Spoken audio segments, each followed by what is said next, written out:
시작 전 잠깐 집중. 동화 작가는 어떤가요? 작가님들께 궁금한 것이 많은 어린이 친구들이 직접 질문을 보내주었어요. 궁금증을 해결할 행운의 주인공은 바로 김주아 어린이.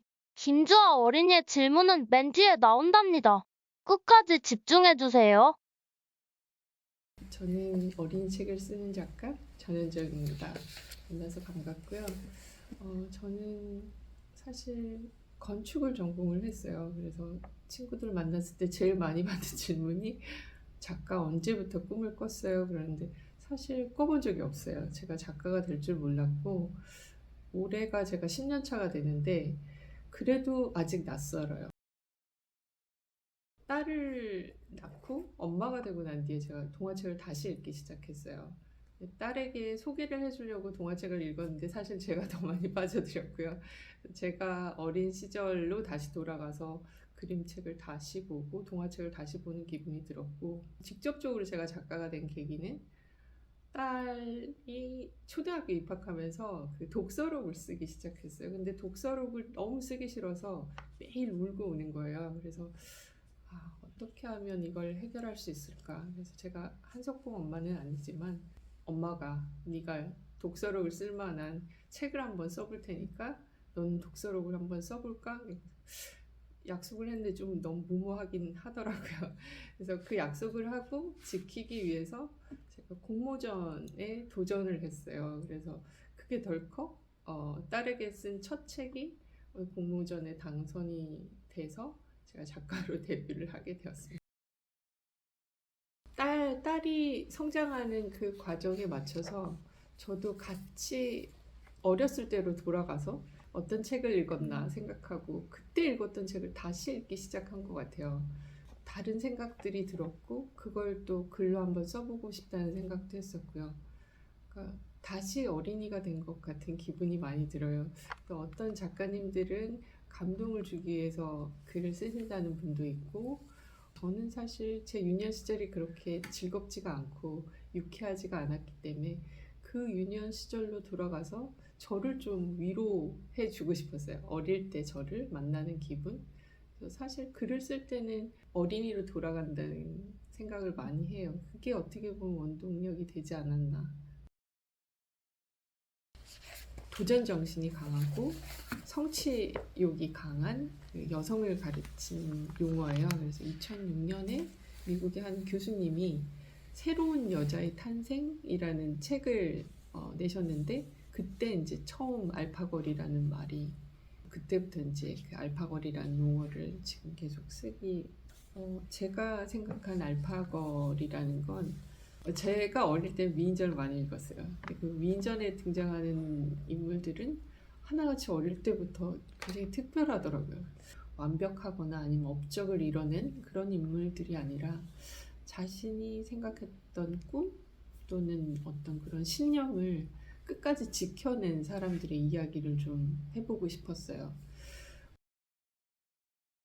그러니까 주변에서 그러시더라고요. 왜 하필이면 여성들이야? 뭐 이런 얘기 많이 하시던데, 지금도 새로운 인물들이 계속 발굴되고 있어요. 이야기들이. 그 중에서도 상대적으로 여성들에 대한 발굴은 사실 좀 적어요. 그래서 기회를 좀 더 알파걸에서 많이 주고 싶었고요.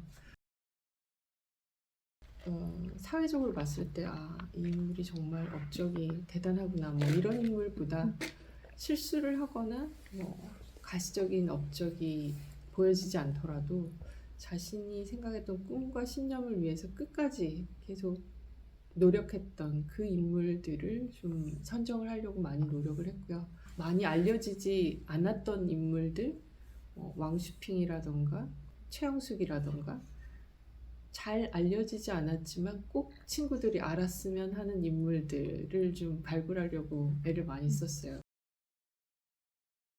최영숙 같은 경우에는 제가 스웨덴을 직접 갔었어요. 그래서 그 최영숙 같은 경우 우리나라 일제강점기 때 최초로 스웨덴 스톡홀름 대학에서 경제 학사를 따신 분이에요. 식민지 조선의 여성들과 노동에 관한 그런 교육들을 하기 위해서 안정적인 어떤 생활들을 버리고 조국으로 다시 돌아왔는데, 일제강점기 때 한국 여성이 취업하기가 쉽지가 않았어요.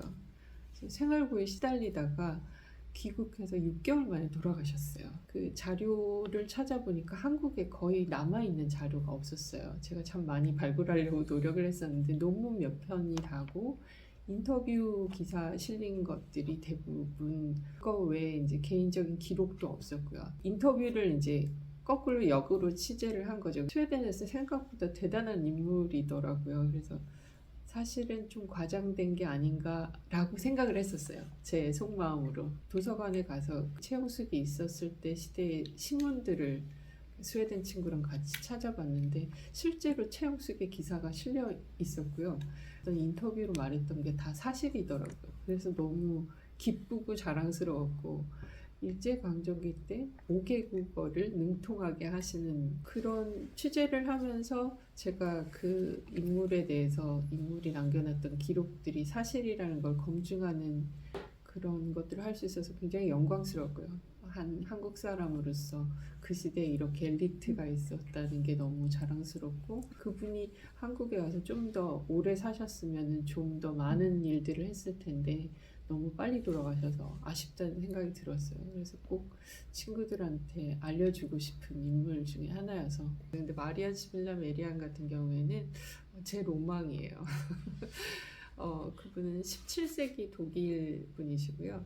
화가이기도 하고 과학자이기도 하고 제가 개인적으로는 모험가라고 얘기를 붙이고 싶은데 마리아 지빌라 메리안이 사시던 그때는 종교적인 미신 이런 것들이 세상을 지배하던 때였어요. 나비와 애벌레가 같은 생물이라는 게 받아들여지지 않던 시기예요. 그 시기에 마리아가 곤충의 변태 과정을 처음으로 관찰을 하고 기록을 해서 또 그림으로 남겼거든요. 지금처럼 뭐 논문을 발표한다던가 그런 정도가 아니라 이 종교와 반하는 어떤 이론을 냈을 때 종교 재판으로 화형에 처해질 수도 있으니까 목숨을 건 거였거든요. 그런데 그 17세기 유럽 사람들이 그 열대 수리남에 가는 이유는 딱 하나였어요. 뭐냐면 사탕수수 농장을 경영하기 위해서 특히 뭐 여성이 그 먼 열대 지방까지 갈 일이 없는데 마리아 지빌라 메리아는 50살이 넘는 나이에 딸과 수리남으로 가는데 그 이유가 열대의 곤충을 직접 눈으로 보고 그리겠다는 그 일념 하나로 수리남이라는 그 먼 곳까지 간 거예요. 8,000km가 넘는 길을 배를 타고 갔는데 새벽부터 일어나서 농장을 돌면서 곤충을 관찰하고 그렸다고 하더라고요. 돌아와서는 수리남 곤충의 변태라는 그 책도 쓰고요. 자신의 신념이라고는 하지만 그렇게 대단한 모험을 그 50살이 넘는 나이에 감행할 수가 있었을까? 나도 할 수 있어. 뭐 이런 생각을 많이 했고 마리아 지빌라 메리안이 제 롤 모델이었어요.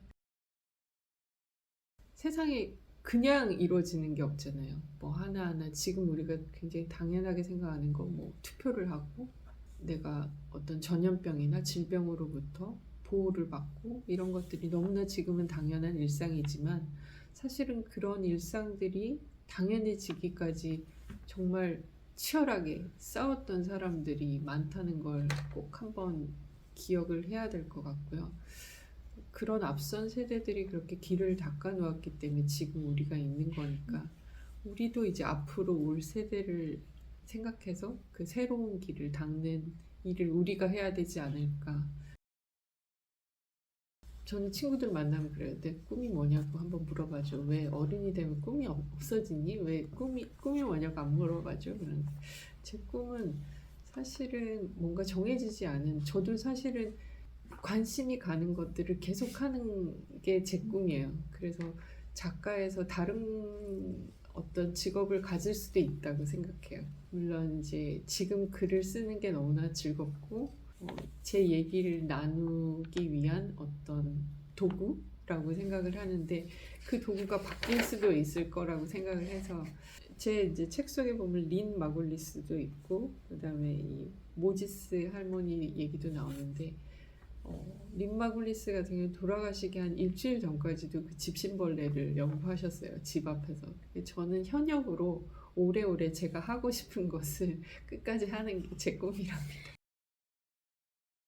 제 유년 시절 이야기를 잠시 하자면 저는 굉장히 수줍음이 많고 소심한 아이였어요.